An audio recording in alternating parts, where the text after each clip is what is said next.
Yeah. So how are you? I'm good. How are you? I'm doing all right. Thanks for asking it. Thank you. So, Mansi, like today I'll be taking your interview, Okay. and hopefully, like maybe Siddhant, he'll be joining us in this call as well.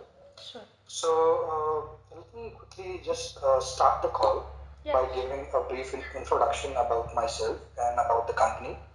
So, have you got a chance to go through the company profile, like what the company is and what it does? Yeah, so actually I went through the company profile to from the Glassdoor, it is a telecom based Australian company where like you guys are actually working into telecom domain and spread across almost more than 20 countries with almost 10,000 plus employees. Yes, yes. So it's basically like what we have, what we are is telecom firm, as you said, very much correct. It's a more than 100 years old company, yeah. And job-wise, work-wise, the work culture is literally awesome. Uh, Talking about myself, as you know, my name is Manish Kumar Singh. I'm a full stack developer. I'm associated with Telstra for like last 2 years. My domain, work domain, if I talk about, it's more into Java and React. Hi, Siddhant. Hey guys, Hi, hey Mansi. Siddhant. Hi. So we are just starting up. So yeah, as I was saying, like I'm a full stack developer. I work in Java and React JS. I've also worked in Angular and other domains like MongoDB and MySQL as a DB. Then there are other parts to it like Node.js and so on and so forth. So in this course of interview, what we'll do is we'll start with the basics, yeah, and then we'll go on a deeper dive on the concepts. Then about the JPA Hibernate, and before we close, we'll have a short, problem statement kind of thing where we'll see like how your approach is and how you'll solve that problem. Does that sound all right? Yeah. Okay. So Maybe a let's. minute Yeah. so that you can talk on deep into technical. Hey Mansi, Siddharth this side. I am a chapter lead. I take care for enterprise and security missions plus all the 2G to 5G activation flows and things. Okay. So, of course, we are looking for just a second. Sorry, you have to continue. I'm getting the call from Australia. So please continue, sir. Sure, Siddhant, no worries. So, once we just to start the drill, let's start with a basic question like what are your roles and responsibilities in your current project? Like I had gone through your profile and I saw like you're associated with Harrison since the beginning, like maybe like last 5 years, right? Yeah. So yeah, so could you please shortly brief me about like your roles and responsibilities, what you have worked on, stuff like that? Yeah, so basically, if you talk about my current roles and responsibilities, from the past 2 years almost, I've been working onto a project that is for Cisco basically on the client location itself. My roles and responsibilities majorly include, gathering the requirements from the customer related to what all features have to be implemented. We are following Agile over here, so we have certain grooming discussions for finalizing the approaches that has to be taken care as part of implementation. So I'm also a part of that, and apart from that, I'm majorly involved into implementation of features along with unit testing using JUnit and Mockito, and apart from that I'm also involved into bug fixing part as well. Good to know, good to know. So let's start. I think I have got the fair idea about your work. Let's start with the first question. So, the basic one. What are the different OOPS concepts that we have in Java? And with a short example, whatever Sure. comes to your mind, related to your work, of course, not the generic one. Okay. Yeah, so basically the major OOPS concepts that we are using as part of my day-to-day activities are inheritance. So suppose you have a parent class and you want to actually have a child class. So we extend the parent class into the child class to get its all the behaviors and functionality of the parent class into a child class. So basically, this is a relationship between the parent and child. So here, the best example for it, can be like I have one. Suppose like we usually use repositories, right? So Yeah. yeah. So suppose we have to customize our own repository. So what happens is we create our own repository and we extend some predefined repository that is there into uh, you know uh, that is there. So we have like CRUD repository. We usually use the Mongo repository because here we are working with MongoDB. So like we extend the Mongo repository, so we get its behavior by default, like we get the save method, save all, find by ID, find, things like that. Yeah. So this was one of the examples that we use actually inheritance into. Apart from this, the next concept we use is abstraction. So abstraction is something where you actually hide the irrelevant or irrelevant details from the client or the user. For example, for abstraction, we can basically use interfaces. Like I have a particular interface into which I have a couple of methods. Like for example, we are actually dealing with devices into this product. So like I have a device interface and I have multiple implementations. So there are types of devices, like we have 1K, 2K and 4K devices. So likewise that we have multiple implementations of the device. We are actually hiding the entire implementations of that implementation of those particular things from the user. We are just on high level showing him, okay, these are the things that are actually there into a device. So Okay. So Nancy, just sorry to interrupt in between. Like I'll keep on asking few of the questions in between so that it's more interactive, not a Sure. monologue. Is it okay? Yeah, sure. So when we speak about abstraction, so what is the basic difference between inheritance and abstract classes? Yeah, so inheritance is basically something like you have a parent class and you have a child class, and into the parent class you will have some methods that you can actually inherit into the child class. If you talk about abstract class, so that can also support inheritance. Basically, like you have a abstract class into which you can actually have abstract as well as concrete methods. So you can actually extend that abstract class into some other class to provide the implementation of the abstract methods, or maybe override the concrete methods that you actually So want to when override. so when we say like implementing or when we extend abstract class, so is it a must that we have to provide definition for all the methods that are abstract? Is it like I can leave few of the methods and utilize only which I want? I think we can leave few of the methods and utilize only the ones which we actually want to actually So provide them. how is it different from interfaces then? Interfaces are something that have all methods as abstract, whereas abstract class can have abstract methods as well as concrete methods. For providing the implementation of interface, we use implements keyword, whereas in case of abstract class, we use extend. We do it through that way. And apart from that, it is necessary to have like abstract methods into abstract class. Then only you can have that as abstract. So in case of subclass, basically into an abstract class, you must actually implement all the abstract methods that are there into the abstract class.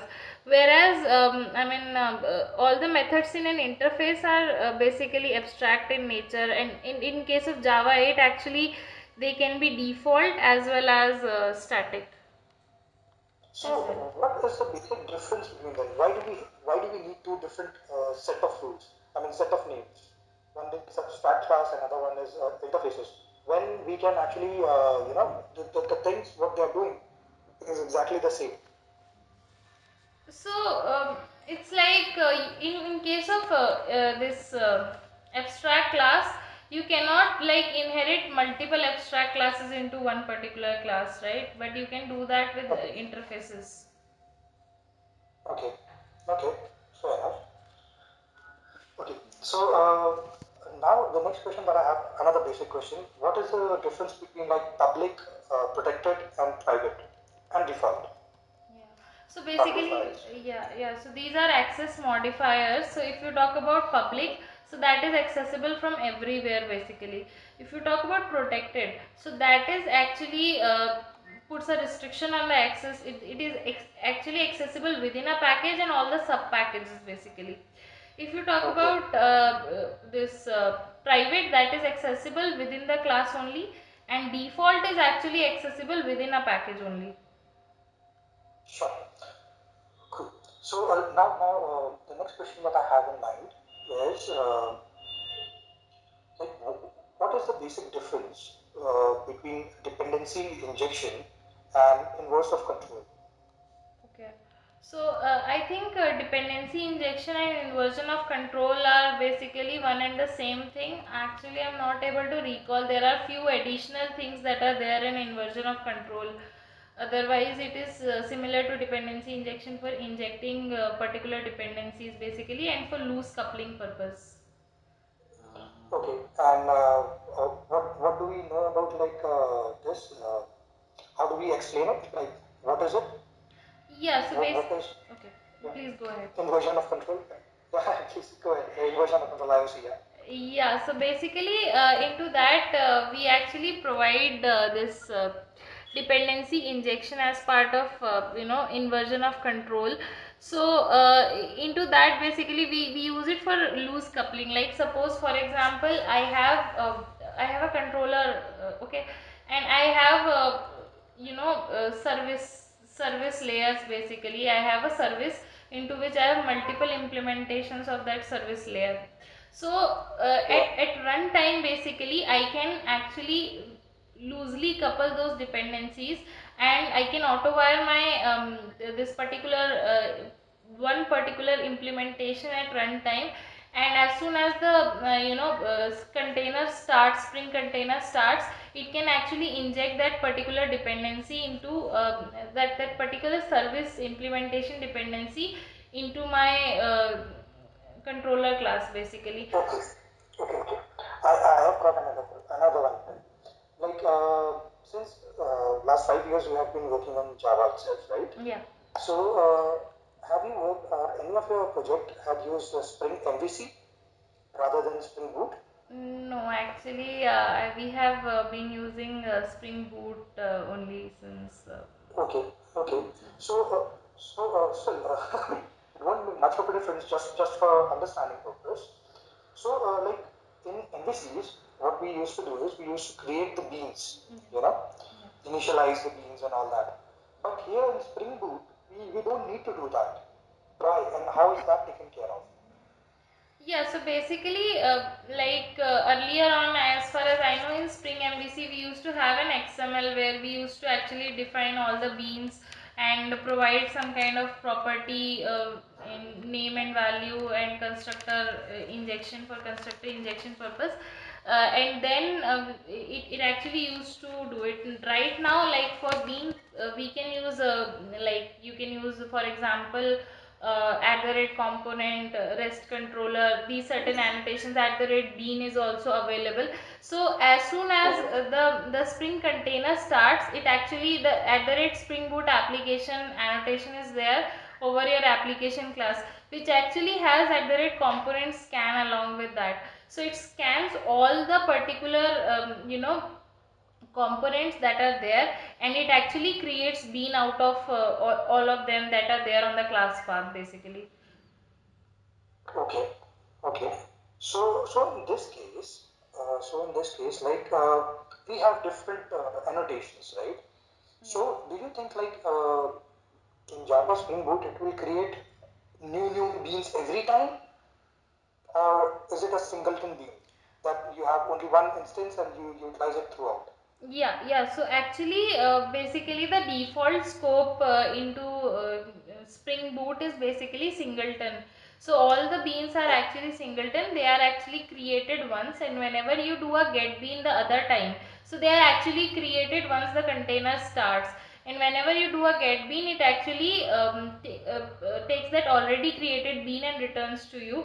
Apart from that, even during the injection, basically dependency injection, like suppose you have a controller inside which you are auto wiring a service.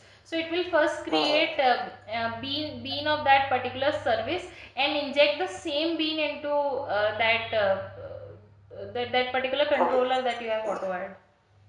Sure, sure, understood. So now, since we talked about services, right? So usually in Spring Boot, correct me if I'm wrong. So we create a service interface, and then we create a service implementation class, right? Which we call from controller, correct? Yeah.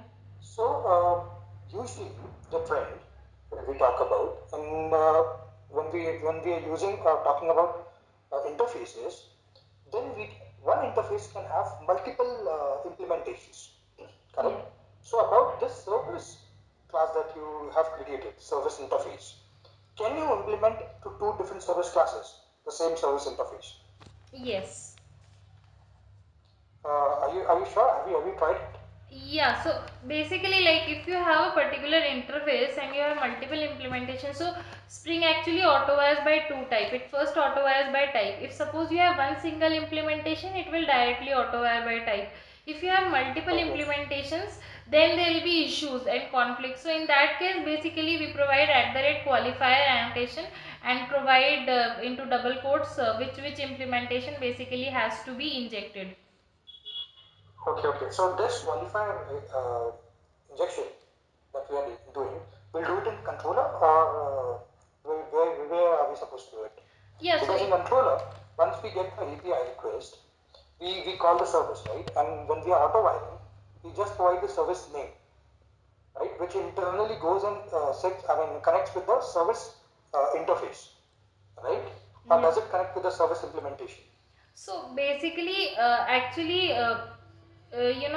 into your REST controller, basically wherever you are just auto wiring that interface, you have to provide @qualifier and the bean name. Suppose I have service IMPL1 and service IMPL2. So inside the @qualifier, if I provide service IMPL1, so basically as soon as the container comes up, when it tries to create the bean of REST controller, it will check, okay, this is actually auto wiring service IMPL1. So at that particular time when the container is coming up, it will actually inject service IMPL1 into it. So automatically once the service is up and your request is coming onto your controller, it will automatically, that service IMPL1 bean is actually injected into it. So it will automatically call that particular bean. Okay, okay. So in this flow, where does this qualifier fits? Where do we put it? Yeah, Like we have two implementation. Yeah. Yeah, we actually Please put go it ahead. over @auto-wide above that, just @qualifier basically annotation Okay. we put. Okay. Okay.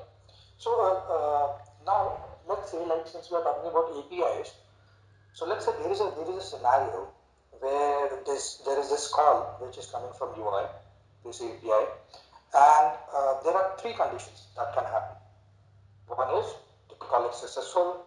Another one is like he is not authorized. The user is not authorized.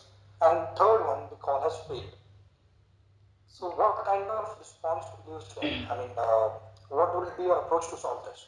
Sorry, actually I missed what you said in the first condition. Second, you said authorization Yeah. failed. Third one was failed. What was the first one? So see, this API, I'll just try to repeat myself. So what happens is, like, this API is called, okay. So the first condition, there are three conditions that can happen, and this happens with any API, right? One is it's successful, right?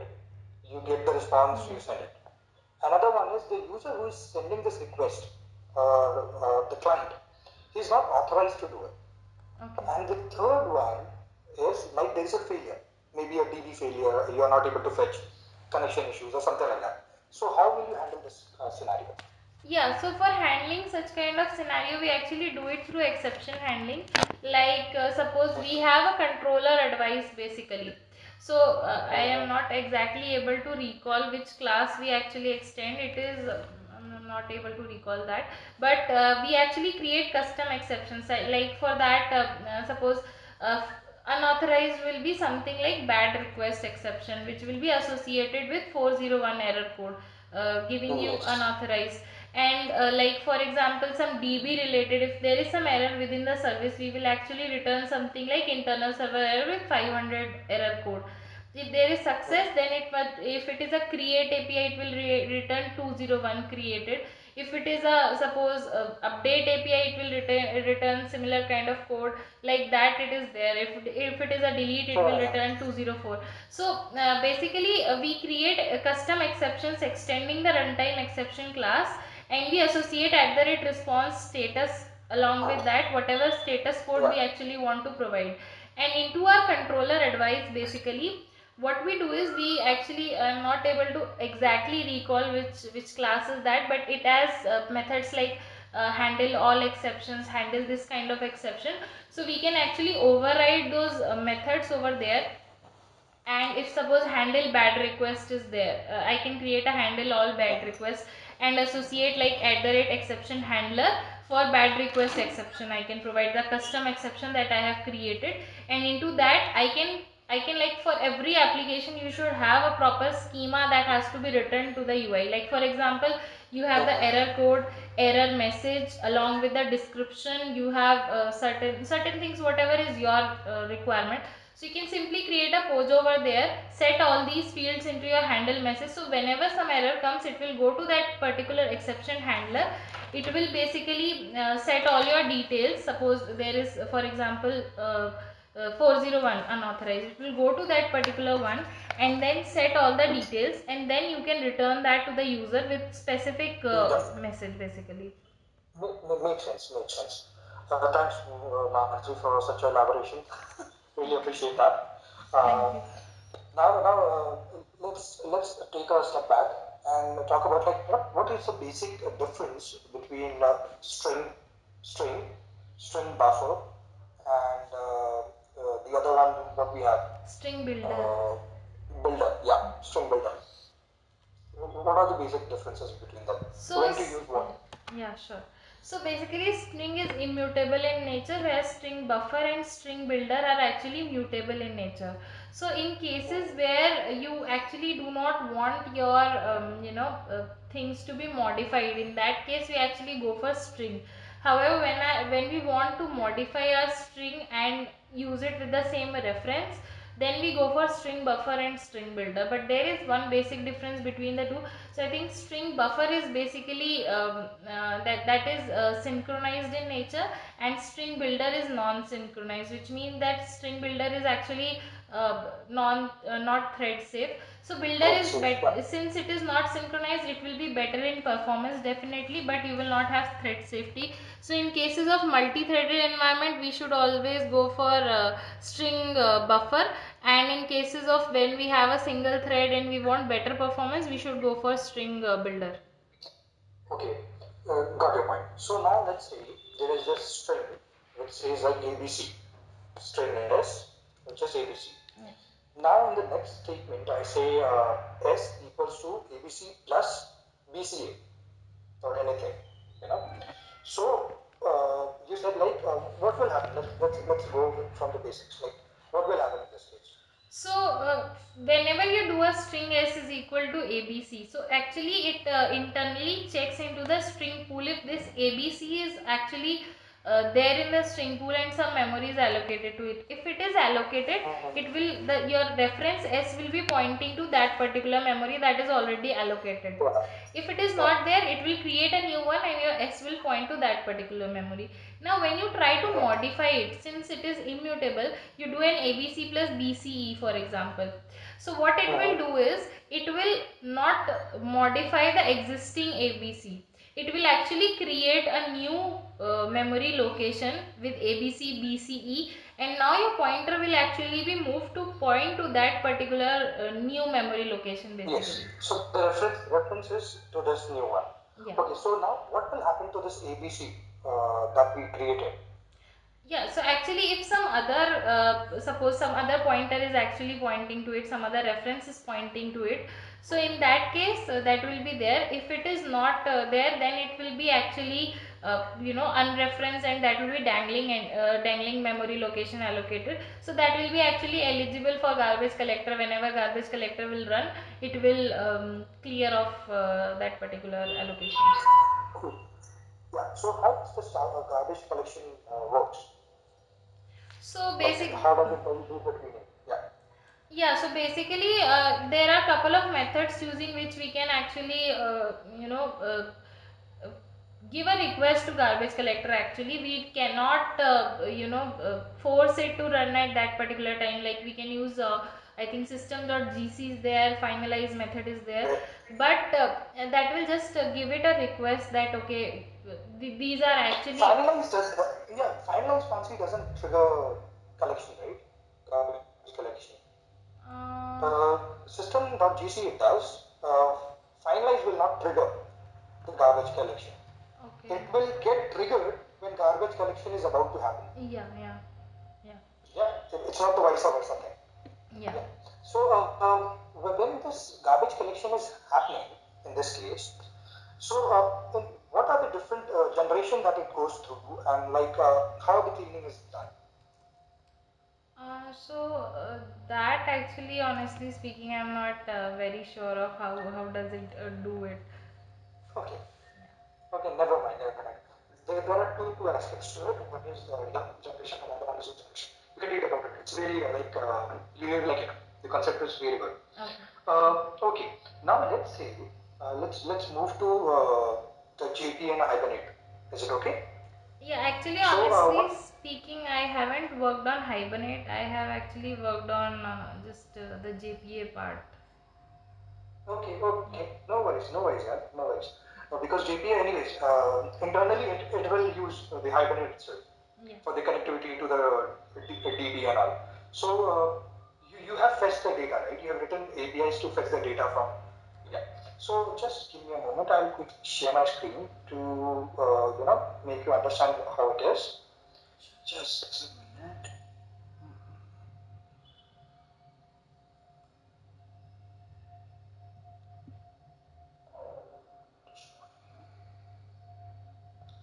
Are you able to view my screen? Yes, yeah, it is visible. Yeah, yeah. So don't get scared. This is not free. Okay. This diagram is not free. Okay. A new one. Do not save. Yeah. So now the scenario is like we have table A, okay, and so I'll just open this up, make it broader. Okay, that is okay. So we have this. Okay, done. Yeah, we have table one, table A, table B, and another table which is table C. Okay. Okay. Now this table A is having an attribute called ID, right? And another column called A. Okay. You getting me? Yeah. Yeah. And there is in table B, I have foreign key ID underscore A, which I mean these two are associated, this ID and this, yeah.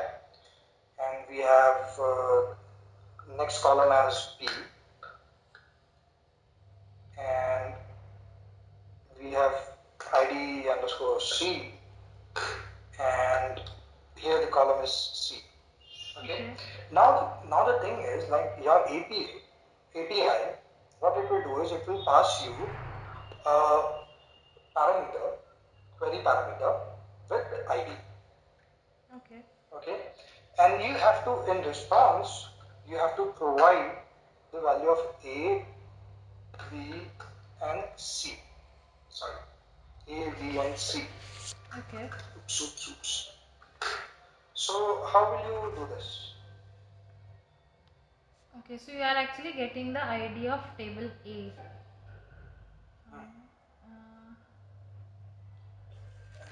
This will be ID P. Sorry, ID P. Just I'll get rid of this.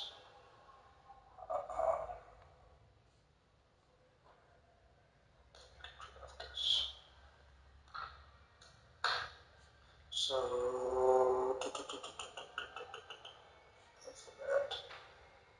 So this is basically ID of B. Yeah.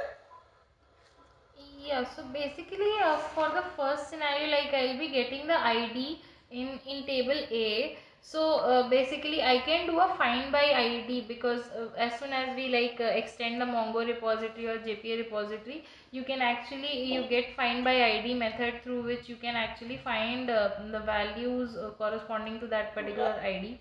So you'll get this entity object of this basically table A with ID, and this value, whatever value is there in that particular row for column A. So if you do a find by ID on table A, you will be actually able to get whatever is that particular ID and A. And with table B, you have actually written ID underscore A. Does that mean that ID of These two are associated. Yeah. Yes. These two are associated. And this ID is associated with this ID. Yeah. So basically, I got this. So you mean that ID underscore A is basically a combination of some kind of ID and value in A, basically, and then. So what I'll do is I'll simplify it. Okay. I'll just give you a hint. So this is a reference variable to A, Okay. which is pointing to ID of A. And this is another reference that is pointing to ID of B. Okay. So these three are actually interrelated tables. Okay. Yeah. Yeah. So okay, fine.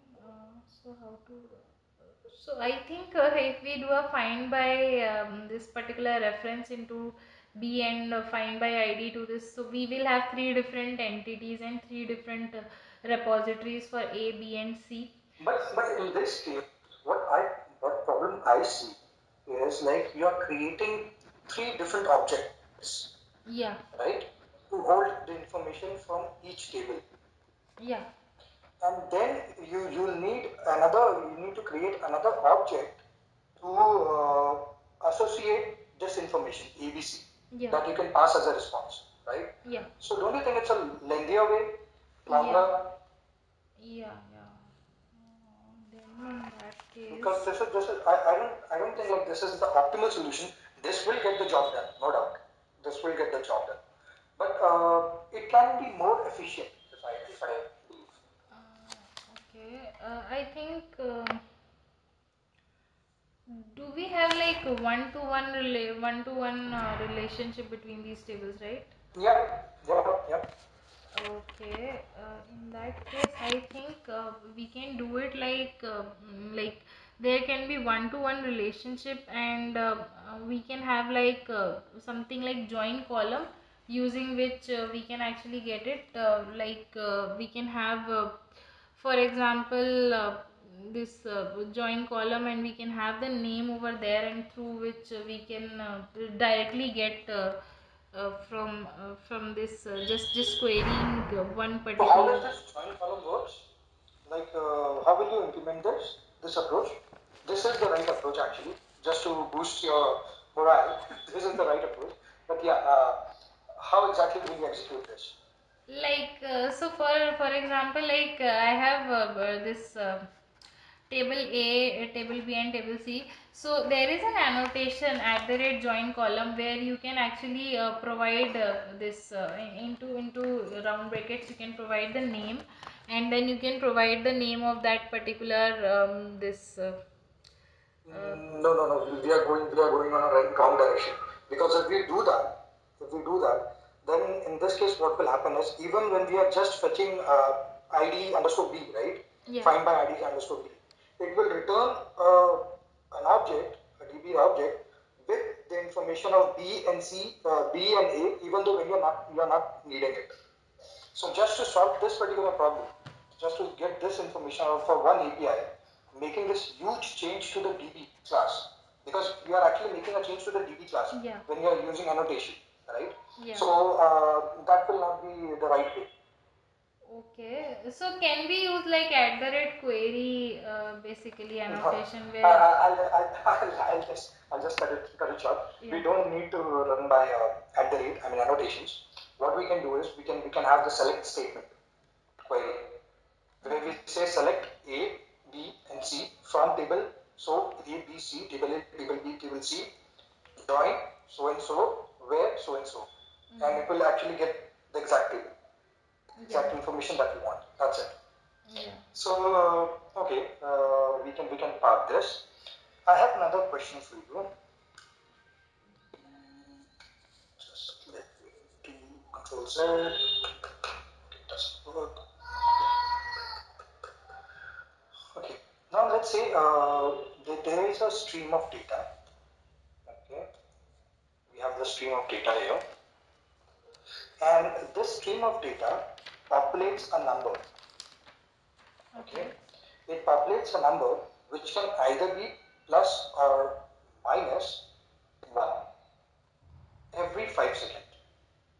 Okay. This is every 5 seconds. Okay. So just to elaborate on this, for first instance, let's say the number that it populated was 5. So after 5 seconds, the next number can either be 6 or it can be 4. Okay. Let's say for instance it was 4. Okay. Or let's say for instance it's 6. So the next number after 5 seconds, it can be either 5 or 7, and so on and so forth. Okay. Now, as a user, let's say as a user, you came back after 30 minutes. Okay. And you want to know what is the maximum, the stream maximum and minimum the stream has produced till now. Okay. You're getting a point? This is nothing but a stream of data.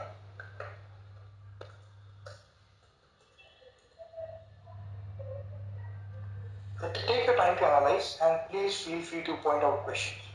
Sure.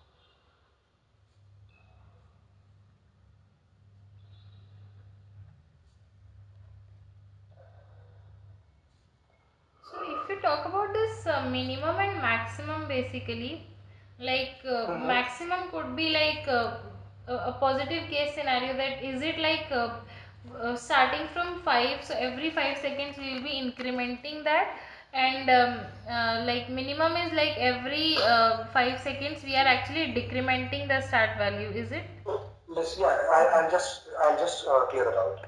So let's say like these, I came just after like 15 seconds. Okay, where do I write this? Like I say like I came after, right, or you came after 15 seconds. Okay, so this stream of data we see that 5 was there, the next was 6, and the next was 7. Yeah. So the maximum is 7 that it has produced. This is nothing but max, right? Okay. And when we talk about in this scenario itself, minimum is nothing but 5. Correct? So similarly, instead of 5 seconds, if you come about like let's say 30 minutes, then how do you capture like what is the maximum so far it has produced? If in this case, like for instance, just for instance, if it was 5, right? If it was 5 again, then the maximum would have been 6 and the minimum would have been 5.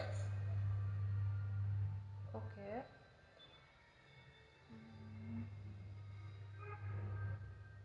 But this is unpredictable, right? When it is going to do a plus or minus, or is it sequential that it is This going is to a random. plus, Yeah. minus? Sorry? The only condition that we have, it can the next number can either be plus 1 or minus 1 of previous number. Okay. Okay, but there is no set pattern for it, right? Yeah, there is no set pattern. Okay. just wear the lens of backend development, like what you do, right? And then think of building the logic.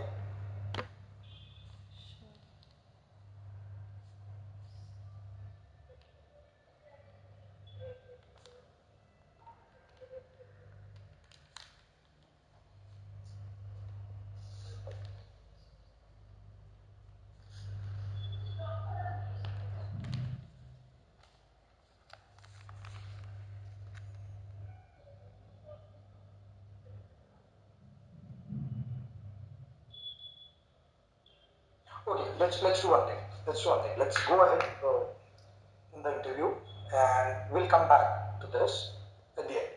Is it okay? If the time permits. Yeah, sure. Yeah. So I saw in your resume like you have worked on microservices as well. Yeah. Correct. So the first question that I have in mind is when to use microservices and when not to use microservices. Yeah, so basically, the main advantage of using microservices is scalability. When you want to scale your application at runtime, basically. For example, for example, if you talk about, I'll just give you a simple example. Like we have, kind of an e-commerce website. For example, Flipkart, and usually you can say it gets, for example, 1 million hits per day is their kind of an estimate. Now during the big billion sale, suppose there is a sale going on, and now what happens is, it basically, during the sale, the number of users from 1 million is anticipated to actually crawl up to something around 4 million, for example. So definitely there will be a lot of load onto your current instance. So with this particular microservice based architecture, what you can do is, suppose okay, my product catalog service might be getting a lot of requests, and this order detail service must be getting a lot of, so you can scale those particular services, and you can create multiple replicas of it at runtime, whereas that is something not feasible with monolithic application, basically. So here you have multiple independent applications which are actually communicating with each other, and solving whatever is your purpose and whatever application you have created to use it with scalability. In this scenario, let's say one application has 4 or 5. Let's stick with the four for now. Let's say like this application has 4 microservices, and these microservices has multiple APIs associated with them, right? So in this case, how do you pass the information to all this so that these are combined together or clustered together? Like just for instance, I'll elaborate more on my question. So there is this thing called headers, right? Authorization headers. Yeah. Now this information has to go through go to backend through API, right? Whenever we are making a call. So is it like the validation of this header, like whether it's a valid header or not, or whether it's for that instance like JWT token or session ID or anything of that sort? So like you'll have this information validation in each and every microservices, is it? No, actually, with microservice architecture, we usually have a API gateway, which is a front controller, and we also have a service discovery, or you can say a naming server along with that. So as soon as a request lands in, basically this entire you can have this entire validation part into your API gateway, because as soon as request lands from outside, you can actually expose API gateway as kind of you can say a front controller. It will first get the request, validate if it is correct or not, and then probably it will go to the discovery service discovery to find out, okay, this particular application has to be hit.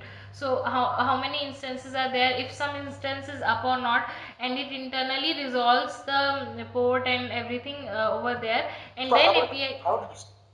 Yeah, I got your point. Panchi, I'm so sorry I've cut you off in between. No problem. So how does this API gateway knows which microservice to call? Yeah, so it basically in our architecture, what we are doing is we are having an API gateway, and from the we also have a UI basically. From there, we get requests like host name and slash and the name of the service. Like suppose it is some kind of device managing service, device manager or thing like that. Slash. Suppose device manager has an API v1 devices, so we get it like v1 slash devices. It will actually, you do not know, your front end service doesn't even know on which port that particular service is running or whatever. I mean, no details of it. So it will just give you the name. Okay, this is a particular service. Your API gateway will actually get that request. It will then go to the service discovery after validation of that request. Service discovery will actually tell you, okay, this is the service that you actually want to resolve the URL for. So this is the port onto which this particular service is running, because all the services within the architecture are actually registered with service discovery. We are using Eureka over here for that. So this is the port onto which it is running, and these many instances are there, and this is up or down. It will let you know and formulate the URL, give you the port. Then this particular API gateway, this guy is actually having, okay, this is the host name, this is the port onto which this particular service is running, slash whatever you have given, like v1 devices you have given after that. So it will append to that and actually go to hit that particular service. Makes sense, makes sense. Thanks, Nancy. So what I've done is, could you please open your chart, I mean, in this itself? Yeah, sure. Okay. So there you see, can you share your screen if you don't mind? Yeah, sure.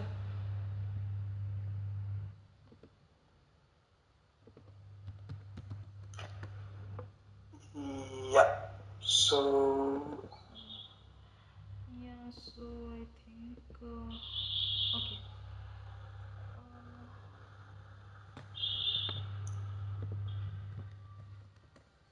yeah. So what happens here is, this is the input that we get, the first array. Yeah, 130430007.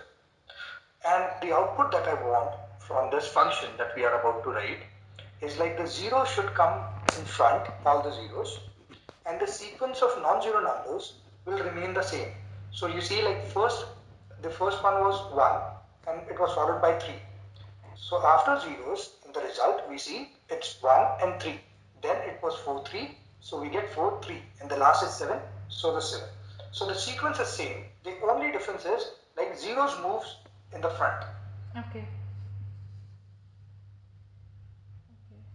So could you help me write a small piece of code for the same? Yeah, sure.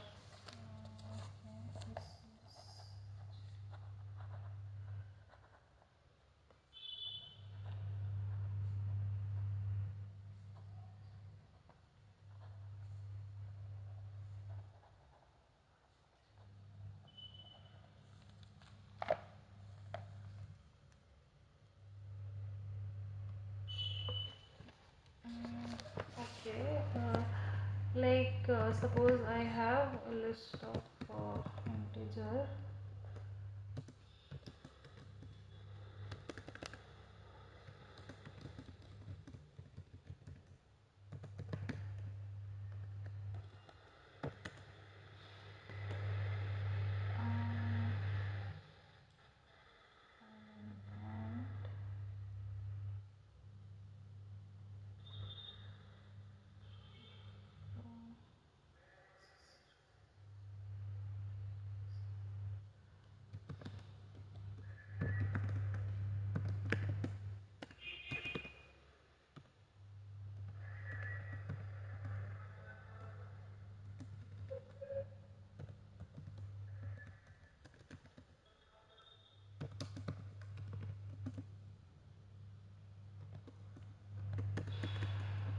So suppose I have, for example,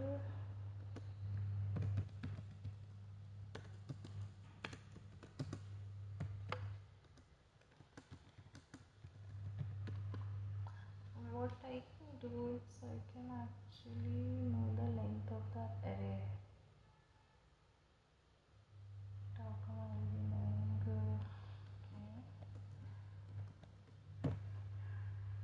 Now suppose I have this.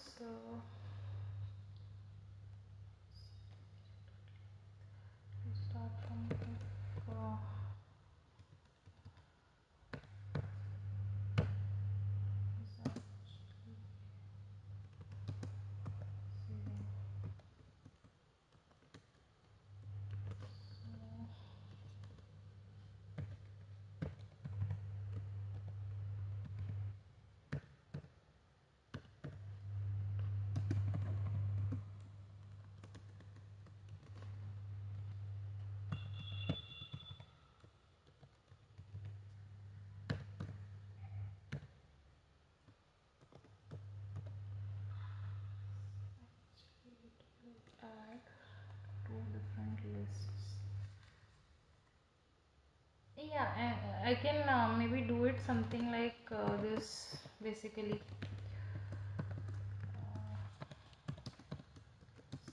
Mm-hmm.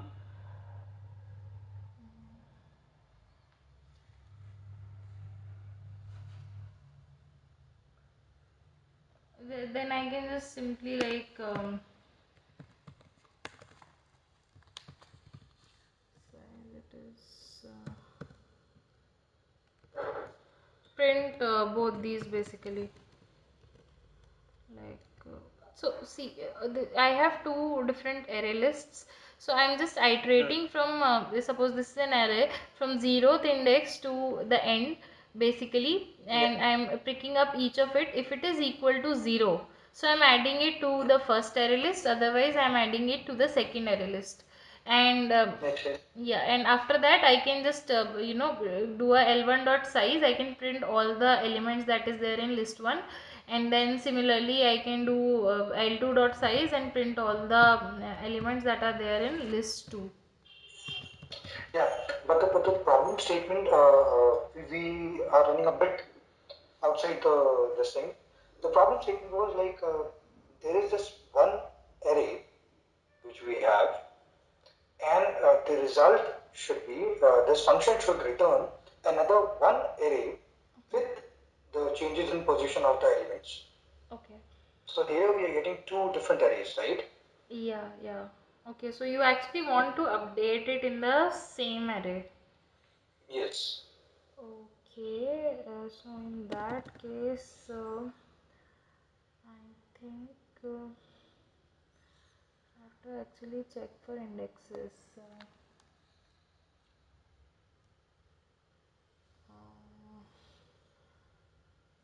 like,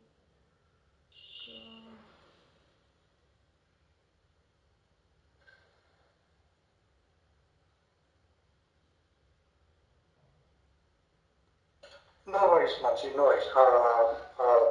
It's okay. So because we are running short of time, I'm okay. so sorry. So would you do you mind? I mean, do you want to give a shot to the problem statement that we discussed earlier, or shall we go ahead further in the discussion? Actually, with that, I was just thinking that, like, suppose there were 30 minutes, right? So every 5 minutes is it is doing it. So number of basically seconds will be something around 30 into basically something around this 60 divided by this 5, so it will be somewhere around 360 basically. So if every 5 seconds we are actually so we have like for example 360 turns basically into which a particular number is being updated, either it is being added or it is being subtracted. So that actually I was trying to think that the maximum number could be like uh, I could only visualize like the maximum could be 5, and if in one case it is like we are adding all of it, then it Yeah. will be 5 plus 360, like we will have No worries, no 360 worries. turns. Actually, we are on wrong, different pages Okay. because we don't want to go with like might might be cases, but what would be the cases? You know, like pinpoint the exact number rather than assuming this could happen or like this time. So no worries, Nancy's like I don't have any other questions with me. I'm pretty much good with the interview. So do you have any other questions for me? Yeah, I would just like to ask that what kind of a role and what kind of a technology stack you guys are actually hiring for? Yeah, so I'm a bit messy, yeah, No but it's problem. okay. So yeah, so like basically we are looking for a backend developer at the moment. So Okay. we have opening for backend plus for front end as well as the full stack as well. Okay. So it depends. Definitely, like since you have the I mean your forte is more into the backend, so Mm. definitely it will be a backend thing. But the project wise is something that we have not made up the mind, like which project you will be sitting onto. Okay. It depends upon like the the workaround or the gist that we get from the interviews, and then depending upon, because we have multiple projects, depending upon the skill set that you bring in and the requirement, we can put you to a particular project. Okay. Yeah. So that's an interesting part. What is there any other questions that you have in mind? No, I think that's it. I'm good with it. Okay, it was really nice talking to you, Mansi. Same. Thanks a lot for giving us time and sitting for this interview for 1 hour. We really appreciate that. And HR will get back to you with the details. Yeah, sure. Yeah, for the thing. Sure. Thank you Have so a much. great day. Have a nice Yeah. day. Yeah, you too. Bye-bye. You